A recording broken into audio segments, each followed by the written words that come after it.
Hi everyone, and welcome back to my channel where we discuss all things property and teach you everything you need to know about how you can start your own property business the right way using the right foundations.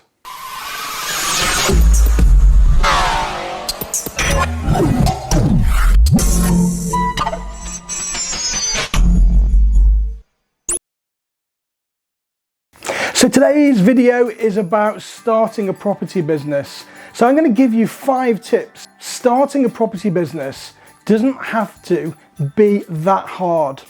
Now, one of the biggest problems that most people go through when starting a business is procrastination and the what if mindset.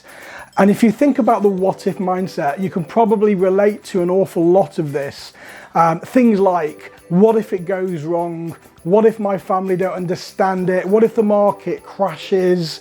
What if the estate agents don't take me seriously, etc. And all of that is normal because we have a fight or flight response built into us as human beings. And we generally go down the path of least resistance. Now, if you have an excuse that is actually stopping you from just getting started, then the chances are you will actually never get started and you will always use that excuse to do nothing. And remember, if you do the same thing yesterday as you did tomorrow, then nothing will change for you, everything will stay the same. So here are my top 5 tips on how you can start a property business today. So number 1, ask yourself why. Why are you doing this in the first place? What is it that drove you towards property? Why did you decide to do property? Now, because you're watching this video, I'm probably thinking that you want to make a change in the way you're doing things at the moment. And if you don't know why, ask yourself why you are here. Why are you watching this workshop? What is it that you don't like at the moment about your life and your current situation? Is it your job? Do you want to work for yourself? Do you want to get away from the BS and all of the rubbish that you have to go through in your corporate role? Do you want to have more freedom to spend with your family? Do you want more money to be able to go on nicer holidays and make memories? So make sure that your why is strong enough to encourage you to get out there and actually start pushing. You know, are you doing it to leave your current job? Is it just income? It doesn't really matter as long as you know why you're doing it in the first place. And once you've done that, write it down. Okay.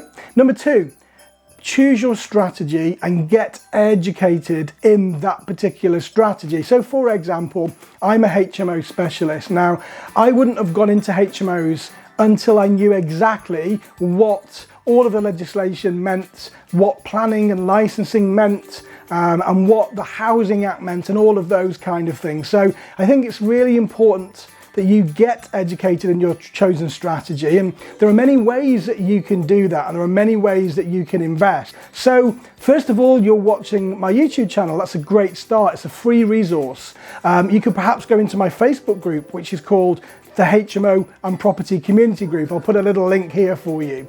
But all of these are free resources. My podcast, for example, is called A Cup of Tea with Rick G. And all of these resources teach you how you can become educated in your chosen strategy.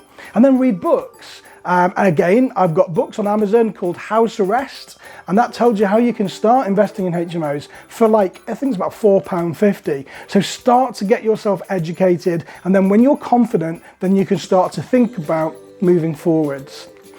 Number 3, choose your investing area.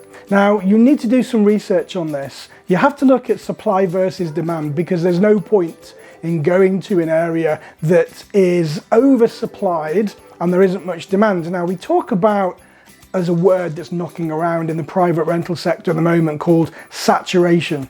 Now, this is a kind of a perception thing, and people are starting to say that the market's oversaturated, which means that the rental demand is less than it was before. And actually, that's not true. That is just individual perception.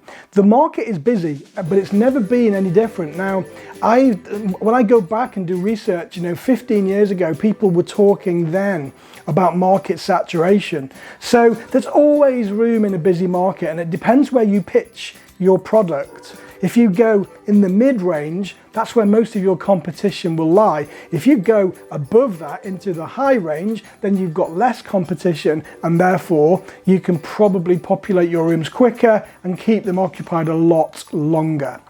So you need to do some research on your supply and your demand, and then you can start to dip your toes in the water. How do you do research? I've covered this on some workshops before, but we'll just revisit now. I would personally, if you're looking for HMOs, go onto a website called spareroom.co.uk. I don't get paid, I'm not an affiliate, but that is probably the most used website for HMO property.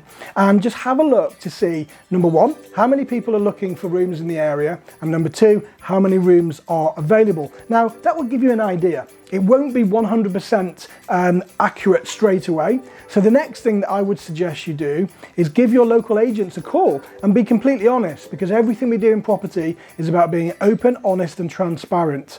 So call your agents in the area you're looking to invest and simply ask them what they think the supply and demand levels are in those areas.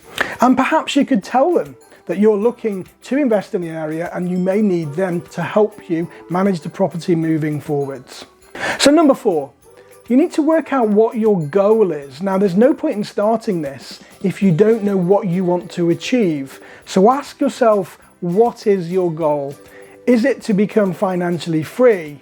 Is it to give up your job and have more time? If it is, then what is the value of that? How much money do you actually need to achieve in order to get to that goal?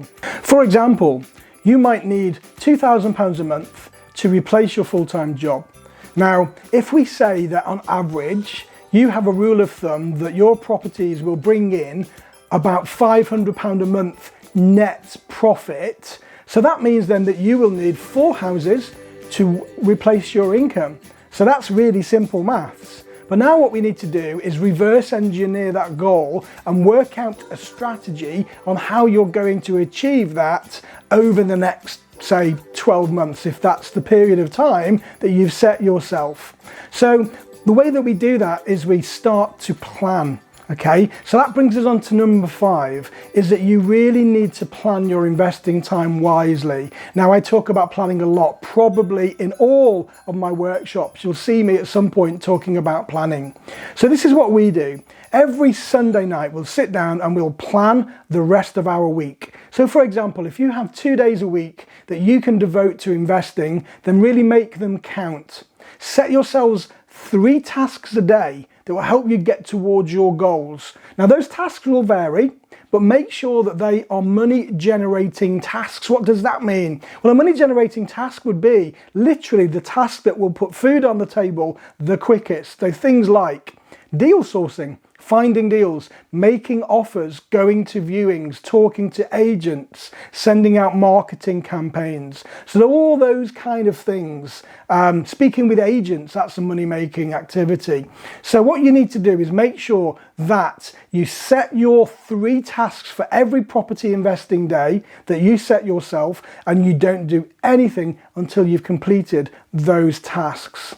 And then all you have to do is stick to these very simple 5 rules of investing, and you can literally start investing today. So I hope that was useful, folks. Just a very quick workshop on how you can literally sit down and start to plan the rest of your week. And like always, if you like my workshops, please give me a like and subscribe, and I'll see you back here on the next one.